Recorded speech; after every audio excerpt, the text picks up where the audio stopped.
ஒரு கட்டத்தில் மக்களை வெகுஜெல்லுது மான்களையும் கல்லுகளையும் எல்லாம் அடித்து சொல்லுவாங்க. அந்த இடத்துக்கு உங்களே இதை விடாதீங்க. நீங்கள் முன்கூட்டியே முன்னெச்சரிக்கையாக போய் இந்த பிரச்சனையை முன்னெடுப்பு கிடைக்கணும்னு வருஷக்கணக்கில் விவசாயி காத்துட்டு இருக்கிறாங்க. ஒரு 25,000 ஸ்கீம்லையும் 50,000 ஸ்கீம்லையும் பல லட்சம் விவசாயி காத்துட்டு இருக்கிறாங்க. ஆனால் நான் உடனடியாக மின்னணைப்பு கொடுக்குறேன்னு சொல்லி ஏமாற்றிட்டாங்க. அதை உடனடியாக தக்கல் பணம் கட்டின விவசாயிகள்லாம் உடனடியாக மின்னணைப்பு கொடுக்க வேண்டும் என்று அடுத்த வாரத்திலே கோவையிலே தக்கல் பணம் கட்டி விவசாயிகள்லாம் வைத்து இதே மாதிரி போராட்டம் கோவையில் நடைபெறும் என்று இந்த அரசாங்கத்துக்கு தெரிவித்து பண்ணியிருக்கோம். இன்னொரு சமாச்சாரம், இப்போ இன்னைக்கு யானை முகாம் ஆய்வு பண்ணி செய்து வந்தாச்சு. அவங்க தயாராகிட்டாங்க.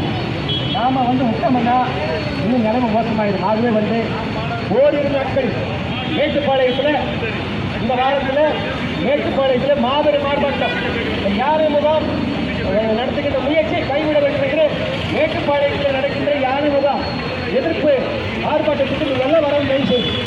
அப்போதான் உங்களுக்கு அவங்க வருவாங்க. இந்த யானைகளால் பாதிக்கப்பட்ட நம்மளோடு சொல்றாங்க. இது கூட்டணி, இப்படி கூட்டணி போட்டு நம்ம ஜெயிக்கணும். நம்ம வேற கூட்டணியில் இங்கே வராது. இந்த இலவச மின்சார கூட்டணி, தக்கல் கூட்டணி, மண்டல் மண் கூட்டணி, இந்த யானை கூட்டணி, இந்த கடல் தள்ளுபடி கூட்டணி எல்லா கூட்டணியும் ஒன்றா சேர்த்து சென்னையில் பல லட்சம் விவசாயிகளை சேர்த்தணும். அப்போ மட்டும்தான் இந்த அரசாங்கம் நம்ம திரும்பிப்பார். இல்லைன்னா கஜானா காலி கலைஞ்சி காலிட்டு போய் ஏமாற்றிட்டு போயிடுவாங்க. எல்லாரும் கொடுப்பாங்க, 2 லட்சம் கொடுப்பாங்க, சிலிண்டர் கொடுப்பாங்க. ஆனால் எங்களுக்கு கொண்டு கொடுக்க மாட்டாங்க. ஆகவே நாங்கள் போராடினால் மட்டும்தான் இது பெற முடியும். இதுவரைக்கும் நடந்த போராட்டம் எல்லாம் அடையாள போராட்டம் தான்.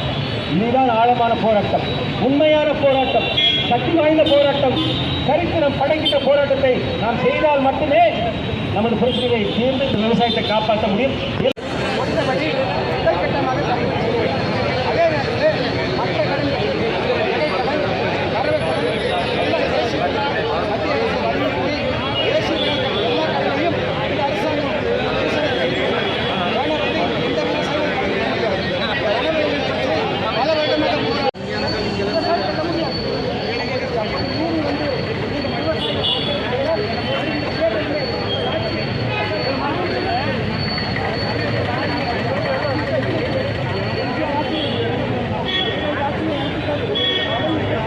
Para